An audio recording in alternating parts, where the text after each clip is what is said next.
Mmawa wabwino ndi nthawi ya nkhani mwatsatanetsatane ndipo muli ndine Thabi Kamwangala mwini Fumbo. Koma poyamba nayi mitu yake. Chipani cha UTM chati chidzapambana chisankho chaka chamawa ngakhale kafukufuku wa Afrobarometer akukamba zina. Anti-Corruption Bureau yati ndiyokondwa ndi chigamulo chololeza boma kulanda nyumba ya aphomphiyo. Ndipo munkhani zina sinodi ya Livingstonia yachenjeza kuti amalawi ambiri azatha kukhalabe osaphunzira pofika mchaka cha 2030. Tili ndizi ndi zina zambiri, tiyeni tikhale limodzi. Nkhani yathu yoyamba, mtsogoleri wa UTM Dalitso Kabambe wauza otsatira chipanichi kuti asade nkhawa ndi zotsatira za kafukufuku wa Afrobarometer. Kafukufukuyu wasonyeza kuti ndi anthu awiri mwa 100 aliwonse amene akanasankha chipani cha UTM dziko lino likanachititsa chisankho mwezi wa August chaka chino. Koma poyankhula pa msonkhano umene anachititsa mboma la Mangochi, Akabambe ati chipanichi chitha kutenga boma chaka chamawa. Yohane Simon ali ndi zambiri mu ripoti ili limene wawerenga Eric Msikiti. Akabambe ati kafukufuku wa Afrobarometer anachitika pa nthawi imene chipani cha UTM chinalibe mtsogoleri kutsatira imfa ya Asaulos Chilima. Akabambe auza otsatira chipanichi kuti kafukufukuyu atachitika pakadali pano zotsatira zake zitha kukhala zosiyana kamba kuti chipanichi tsopano chili ndi adindo. Pa mfundoyi Akabambe ati amalawi asade nkhawa kamba kuti zinthu zayamba kuyenda bwino tsopano mchipanichi ndipo chili ndi mwayi wodzapambana chisankho cha chaka chammawa. Iwo atinso chipanichi chili ndi achinyamata ambiri amene ali ndi mphamvu komanso luntha lothandizira kuti chuma cha dziko lino chikwere. Poyikirapo ndemanga mmodzi wa akuluakulu a chipani cha UTM a Yusuf Kusweje anati chipanichi ndi chokhacho chimene chilibe mbiri yosakaza chuma cha boma. Kenaka Akusweje alimbikitsa otsatira chipani cha UTM kuti akhale odekha komanso apewe ziwawa alipoti chipanichi chilibe mbiri ya ziwawa. Akuluakulu ku konsolo ya Blantyre ati chiwerengero cha milandu ya nkhanza chakwera kuchokera pa 1,200 chaka chatha kufika pa 1,300 chaka chino mbomali. Komabe mmodzi wa akuluakulu ku konsolo ya Stefano Joseph wati bomali likuchita bwino pa nkhani yolimbikitsa anthu kuneneza mchitidwe wa nkhanza. A Joseph anena izi pamwambo okhazikitsa masiku olimbana ndi mchitidwe wochitirana makamaka nkhanza umene unachitika ku Lunzu mbomali lachisanu. Izi ndi zina zimene a Joseph anauza atolankhani. Nkhanza zinso zimachitikadi kwa azibambo ndipo ifeyo ngati Blantyre District Council ndi council imodzi imene ikulimbikitsa kwambiri kuti azibambo asamachitidwe nkhanza. Unduna wathu unakhazikitsa imene timati Male Engagement Strategy kapena kuti ndondomeko yoti kodi azibambo tingawafikire bwanji kuti nawonso tithetse nkhanza zimene akumana nazo. So tili nawo azibambo amene akusogolera nkhani imeneyi ngati timati ma champion amene anabwera poyera kuna kuti ifeyo titsogolera kuti nkhanza kumadera kwathu zichepe. Tinawo ochuluka ndithu madera ngati kunoko kumene tili kwatiye kuntaja ndi matiye ena mothandizana ndi mabungwe ngati Fosese Manaso ndi ena amene akutithandizira kuti nkhani imeneyi tiyifikise. Tikafikira kwambiri kuzera magulu ngati mababa shop komanso mabawo mmene iwo amapezeka pakolingana kuti malo mmene mapezeka azibambo azimayi ambiri samakhalanso kuti ali momwemo. Pakadali pano bungwe la YouthNet and Counseling Yoneko lati ndilokhumudwa ndi kuchedwa kwa milandu yokhudza nkhanza makamaka zochitira ana. Asewenthe Chipofya ndi mmodzi wa akuluakulu ku bungweli. Timaziwa kuti nkhani zokhuzana ndi kugona ana zimatenga nthawi yamakhala maumboni, so nthawi zina zimathekaso anthu akapita ku court, mwina court ali busy, magistrate ali busy akubwerera, pitaso ali busy akubwerera, komanso taona kuti amene akakhala kuti amene wachita nkhanza imene ndi munthu wa ndalama, kesi yake kuti iyende mwachangu mwachilungamo penaso zimakhala zovutira kuphatikizaponso amene ali andale akapanga nkhanza imene yogwirira ana ndi nkhani zingapo zimene tikuziyendesa zomwe sizikutha koma tikuona mwina ifa cha position yawo chilungamonso mbali ina sichiwenda. Kuchiradzulu mmodzi wa akuluakulu ku konsolo ya bomali ya Patience Banda wati milandu yokhudza nkhanza yoposa 1,000 yachitika mchakachi. Malingana ndi a Banda, yambiri mwa milanduyi ndi yogwiririra komanso kukwatitsa ana. Iwo anena izi pamwambo okhazikitsa masiku 16 azochitika zothetsa nkhanza. Thomas Kachere ali ndi nkhani yonse. Gender-based violence we refuse. Child labor we reject. Street punishment to rapists is accepted. Speedy judgment we request. Treat me as a woman I am. Abanda ati ndikofunika kuti mabungwe abwere pamodzi ndikugwirana manja polimbana ndi nkhanza. Kuchita zulu kuno kuti malandira makesezi ochuluka amene amakhala kupitisa pasogolo mchitidwe wa nkhanza, kugwirira mchitidwe wolandana katundu, mchitidwe wokwatisa ana, zimene zimachulukira kwambiri malingana ndi zimene zikuchitika mdziko mwathu. Anthu ife tilibe zotiyenereza zambiri, monga kati chakudya tilibe, ndi anthu amene kuti mwina tikakwatisa mwana mwansanga tipezako sopo, tipezako shuga, tipezako thandizo. So makolo samaona kuti mwana aphunzire koma amapeteza kuti akwatisa ana mwachisawawa. Komanso mchitidwe wa kugwirira umachitikanso malingana ndi kuti anthu masiku ano basi amaona kuti ufulu umene ali nawo basi akhoza kuchita chimene angachite. So timalandira makesezi osiyanasiyana ochuluka amene amachuluka kwambiri ndi ogwirira komanso ma early marriages amene okwatisana asanafike msinkhu wokwatira. Mlendo olemekezeka pa mwambowu yemwe ndi wapa mpando wa khonsolo ya bomali a Patrick Chimtengo ati akufunitsitsa pakanakhala malamulo akudera kuti athandizire kuthana ndi nkhanza. Iwo anapemphanso anthu kuti asamabise akakumana ndi nkhanza. Tili ndi milandu yochuluka pafupifupi 1907 koma izizi zakhala zikuchitika chonchi chifukwa choti mbuyo monsemo tinalibe bylaws kapena malamulo ena apadera amene amatipasa mphamvu kuti mwina tikakumana ndi zinthu ngatizi tizitha kutengapo mbali. Koma apapa tikugwira ntchito ndi anzathu amabungwe osiyanasiyana amene si aboma komanso ena mwa mabungwe enanso amene amaona za nkhanza za ana komanso osayiwala anzathu a polisi kukhoti kumakamaka kuti atithandizire tikhale ndi malamulo tina tapadera timene tingatithandizire ife ngati Chirazo District Council kuti tikaona nkhanza za mtundu ngati umenewu tizitha kutengapo stepe osaopa kuti mwina anthu aja kusokolo kumwinanso atha kuzatisomera. Phungu wa nyumba ya malamulo wa dera la pakati pa boma la Chiradzulu a Mark Times Malowa athokoza anthu onse omwe anakonza mwambowu pogwirana manja. Mwambowu omwe unachitikira pa sukulu ya primary ya Goleka Catholic unayamba ndi ulendo wa ndawala kuchokera pa roadblock ya Yasini. Ena mwa omwe anabwera pa mwambowu ndi phungu wa nyumba ya malamulo wa dera la pakati pa boma la Chiradzulu a Mark Times Malowa ndi ena ochokera ku mabungwe a Development Aid from People to People, DAP, Young Women Rise, Yooli ndi UNECO. Ino bambo sininathane nanu ndikiyankhulabe kukaninanji wanu mwana kumpasa ndalama ya school fund koma ulendo mmakwalala kukamwa ambuye mtengere. Bungwe la Anti-Corruption Bureau lati ndi lokondwa ndi chigamulo cha bwalo la Supreme chololeza boma kulanda nyumba ya a Paul Mpwiyo. Ampwiyo akuganiziridwa kuti anapalamula milandu yakatangale koma pakadali pano iwo anathawa mdziko muno. Pa nthawi imene amawamanga iwo amapereka nyumbayi imene ndi ya ndalama zokwana 690 million kwacha ngati chikole. Ayigwita Ndala ndi wofalitsa nkhani ku bungwe la ACB ndipo akufotokoza zambiri kwa mtolankhani wathu Isaac Salima. Nyumba imene ijayo ndi nyumba imene idaperekedwa ngati chikole nthawi imene Paul Mpwiyo anagwidwa mu 2014 pa nkhani za Kachigeti. Chinali chikole chimene chimodzi mwa chikole zimene zidaperekedwa ngati potuluka belo zimene adapereka akhoti kuti akwaniritse ndipo nyumba imene yadayipereka ngati chikolecho.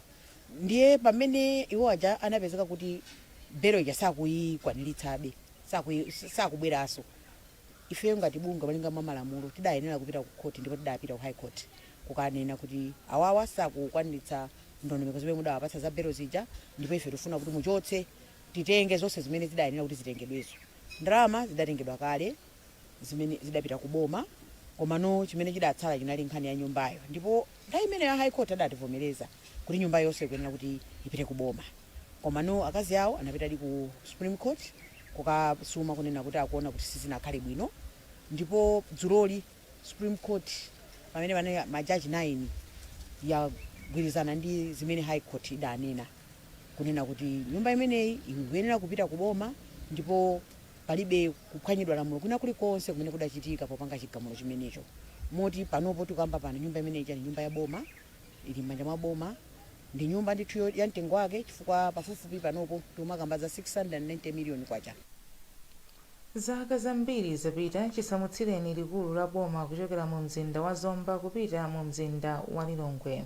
Kutsatira ganizoli mchaka cha 1975 ntchito zachitukuko zambiri zakhala zikuchitika mu mzinda wa Lilongwe, koma posachedwapa chitukuko chimene chakhala chikupatsa anthu chidwi ndi cha misewu yapamwamba, koma pali mafunso pa za ndondomeko zimene zakhazikitsidwa pofuna kuteteza chitukukochi.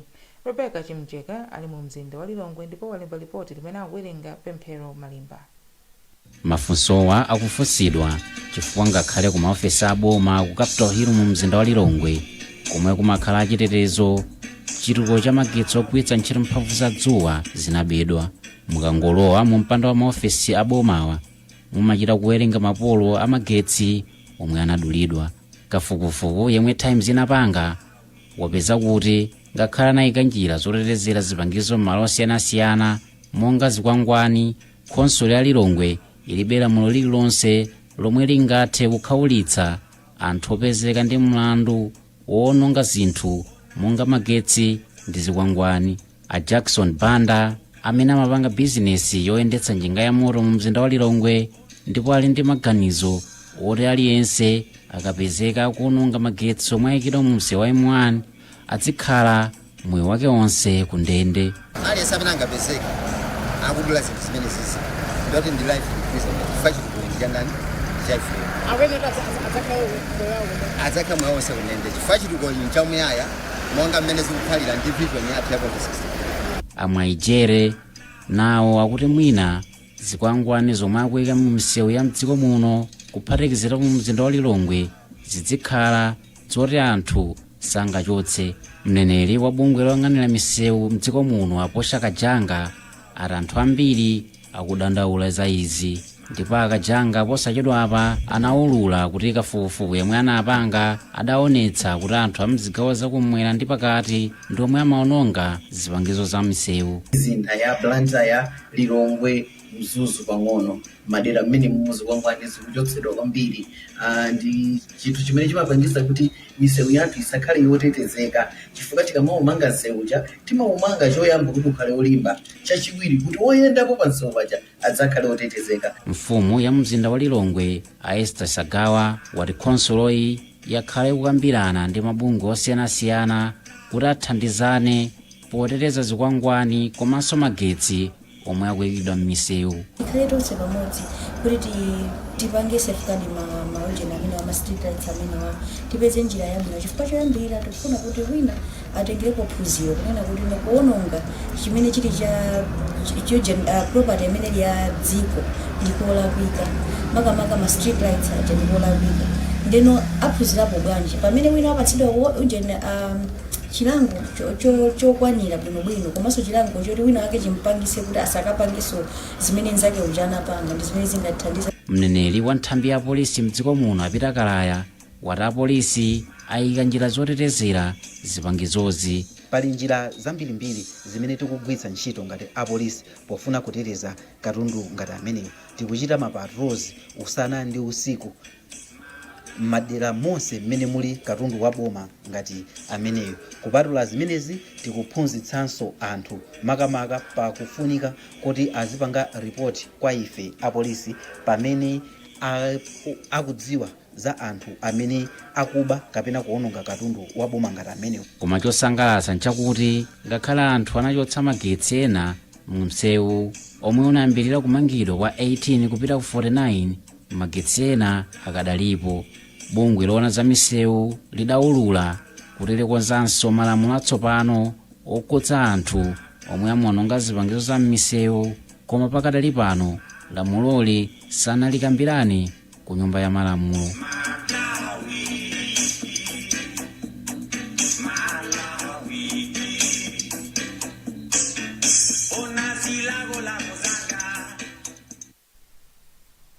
Zipani za People's PP ndi Malawi Forum for Unity and Development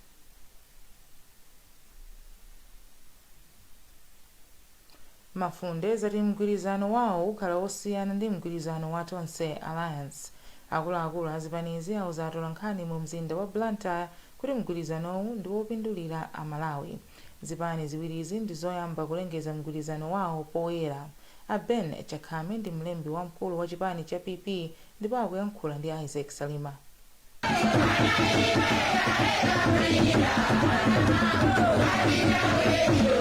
Malawi ayembekezere chitukuko chenicheni komanso upangiri weniweni pakatipa Katangale yangokhala nyimbo ngati yakutchalichi yokuti mukayimba kumene kuja mwaisiya tikhoza kufunsa mtundu wa Malawi kuti kuyambira 2014 ndi uti uyo amene anazengedwapo mlandu wa Katangale ndikutha kuti tingasonye njala koma kucha kwa siku kuda kwa siku tikumva ndithu nkhani za nkhani zopakula chuma cha Malawi zimenezi tikunena kuti iyayi ifeyo ngati tili anthu olikonda dziko lathu tiyeni tigwirane dzanja tiyeni tibwerese utsogoleri wa chikondi chenicheni cha Malawi choncho Amalawi ayembekezere chitukuko. Tipitiriza kukupatsirani nkhani izi zikatha izi. Everyone knows foods with protein are good for us. A wonderful meal for the family. A little bit of onions, a little tomato. Mix it up and it's ready to eat. Top soy, for a healthy life. All you need is top soy. With the top taste, brighten your day with top soy, top soy, top soy. Top Soy Soya Pieces is a world-class Malawian top relish made with top quality, top taste and top value, and is perfect when served with rice, sima, spaghetti and so much more. Buy yours today in all wholesalers and retail shops across the country. Top soy, truly a top relish. Welcome to Premier Beta. You have tried the Racer, now play the Baster. Win big with Navigator. Watch your payout soar higher and higher, but cash out before your winnings fly away. Join the fun now at Premier Beta. Beta with the best.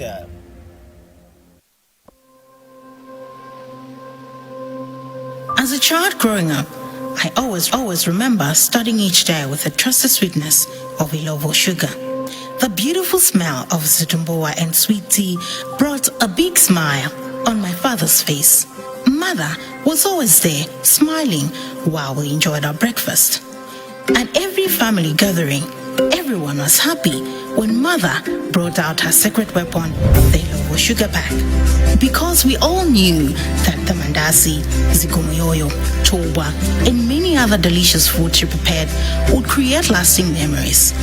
Now that I'm grown, these stories I don't only tell my family and friends, but I let them experience it for themselves every time they have a taste of food prepared with Ilovo sugar.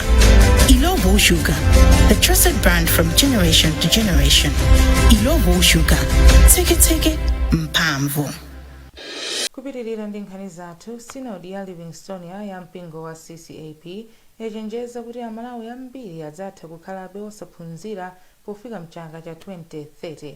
Moderator wa Sinodi Mbusa Jailos Kamisa wati izi zitha kukhala chonchika mpaka kulowa pansi kwa maphunziro. Kutsatira izi, Kamisa ati pafunikira mgwirizano potukula maphunziro kuyambira msukulu za mmera mpoyamba, primary, sekondari mpaka na za ukachenjede.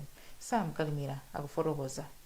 Mbusa Kamisa anayankhula izi pomwe amapereka mphoto kwa sukulu komanso aphunzitsi omwe achita bwino pa nkhani za maphunziro mu Sinodi, mwambo omwe unachikira ku Nzuzu. Cholinga cha kupereka mphoto kwa sukulu komanso aphunzitsi ndi kunena kuti kuwalimbikitsa, kunena kuti adzilimbikira ntchito komanso kutukula maphunziro mu Sinodi ya Livingstone. Iwo anena kuti vuto la malo ophunzirira komanso ophunzitsira komanso kuchepa kwa aphunzitsi kukuchititsa kutsika kwa maphunziro m'dziko muno. Ma infrastructure, ma classrooms, muli ma schools ena makamaka kumuzi ana mpaka pano kuphunzira pasi pa mtengo, mwina ma buildings oti sali bwinobwino zikhoza kupangisa kuti education yathu Malawi muno isakhale yabwino. Mkulu wona za maphunziro mu Sinodi ya Livingstone Joseph Munyemberi anati mapulani a Sinodi kunena kuti zambiri zichitika pa makina a internet kamba kuti dziko pano likuchita zinthu mwamakono. Tikuona kuti ana athu ambiri masiku ano akutaya nthawi yayitali pa magadgets ngati foni, ma TV, chani. Ndiye maloto athu ndi oti nafenso mwina tilowere komweko kuzimene amazikondazo ngati amakonda foni nafenso tilowe ku foni komweko foniyo ikhale mphunzitsi ziphunzitsana athu a sukulu ngati amakonda tv tilowere komweko ku tv. kumambowu sukulu ya atsikana ya ekwendeni girls anati ndi imene yachita bwino komanso ophunzira ake ndabe anakhonza ochuluka chaka chatha.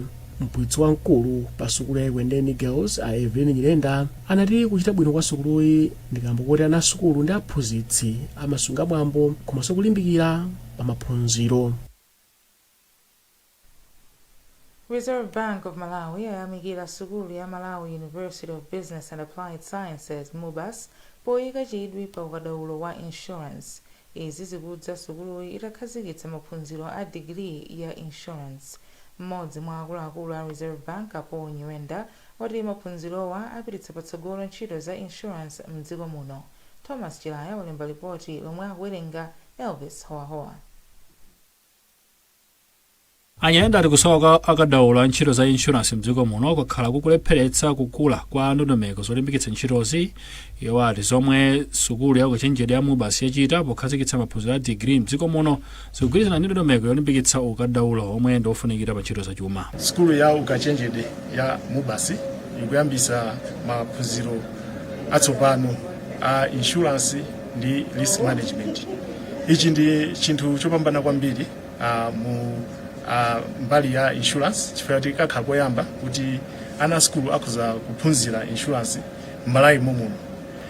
Choncho ndi maphunziro amenewa omwe azichitika pa sukulu ino ya MUBAS zithandiza kuti anthu ambiri akwanise kuphunziranso maphunziro amenewa a insurance. Wachiri kwa chancellor wa sukulu ya MUBAS Nancy Chitera ati university yachilimika pa ntchito yolimbikitsa maphunziro ogwirizana ndi zofunikira za makampani. Program imeneyi tinayamba chifukwa chonena kuti nthawi imene timagwirira ntchito limodzi ndi insurance sector anationetsa kuti pali gap imene ilipo.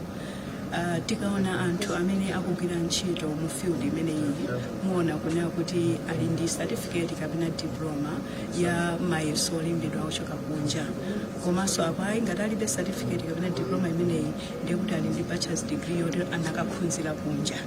Ndiyeno komano tikaona industry imeneyi ya insurance muno is njia ikulu. Mtsogoleri wa bungwe la Insurance Institute of Malawi Ruben Kamanga ati programuyi ili ndi kuthekera kupititsa patsogolo ntchito za insurance mdziko muno. Kalekale ifeyo timangophunzira ndi mabodi akunjawo ku UK ndi kulemba mayeso munthu kumbaka fika kuzakhala chartered. Ndiye taona zimenezo ndi mavuto amene tikumana ndi mavuto achuma forex imene kuvutira komanso maphunziro ndotula kwambiri kumapanga kunja. Ndakhala chinthu chapafupi kuti tipange zinthu za loko. Ndiye MUBAS atabwera kuti tipangire limodzi ifeso tinathamanga kuti anzathu afuna tithandize. Maphunziro wako yembekezeka kuthandiza kupereka luso la ntchito ndi chitukuko pa nkhani zokhudza insurance mdziko muno. Khonsolo ya mzinda wa Mzuzu yati ndiyokonzeka kuthandiza anthu pa ngozi zogwa mwadzidzidzi potsatira ulosi omwe nthambi ya zanyengo yapereka. Nthambi yati mzinda wa Mzuzu ulandira mvula yochulukirapo. Kutsatira izi akuluakulu a khonsoloyi achita zokambirana ndi makomiti oona zanyengo komanso ngozi zogwa mwadzidzidzi mu mzindawu. McDonald Gondwe ndi mkulu oona za ngozi zogwa mwadzidzidzi mu mzinda wa Mzuzu. Chaka chino tilandira mvula yambiri. Tifolere manyumba athu bwinobwino. Ngati kumanga kumene nyumba timangire cement ndicho linga choti mvula ija ikamabwera mwina nyumba zathu zisamagwe. Kukhala mphepo ya mkuntho. Tifolere nyumba zathu bwinobwino kuti mphepo ikabwera tisakhale ngati kuti tiso pa chiopsezo chimene chocho. Ndi zimene ifeyo ngati council tikunena kuti tonse tikhale limodzi ndicho linga choti tithe kuthana ndi ngozi zogwa mwadzidzidzi muno mu Mzuzu. Ngati council takonzeka magawo atatu. Tili ndi committee ya pa district, ya pa council, ya pa city imene ili active kwambiri timakumana masabata awiri enali onse. Komanso talimbikitsa makomiti a mamidzi a mawodi amene amakumana lachisanu lililonse kukonza ngalande kudzala mitengo ndi zinazo ndicho linga choti mwina ngozi zomadzi osefukira tikhale ngati kuti tatetezeka. Ndipo mmodzi mwa akuluakulu oona zanyengo a Paulos Muwo wati kukonza ngalande m'misewu komanso milatho kungathandize kuchepetsa ena mwa mavuto amene amadza mu nyengo ya mvula.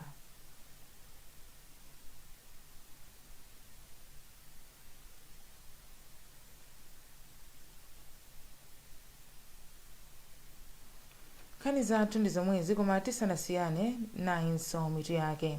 Chipani cha UTM chati chidzapambana chisankho chake chamawa ngakhale kafukufuku wa Afrobarometer akukamba zina. Anti-Corruption Bureau ati ndiyokondwa ndi chigamulo chololeza boma kulanda nyumba ya Apaul Mpwilo. Ndipo munkhani zina Synod ya Livingstonia yachenjeza kuti Amalawi ambiri adzatha kukhalabe osaphunzira pofika mchaka cha 2030. Munali ndine Thabi Kamangala Munifumbo.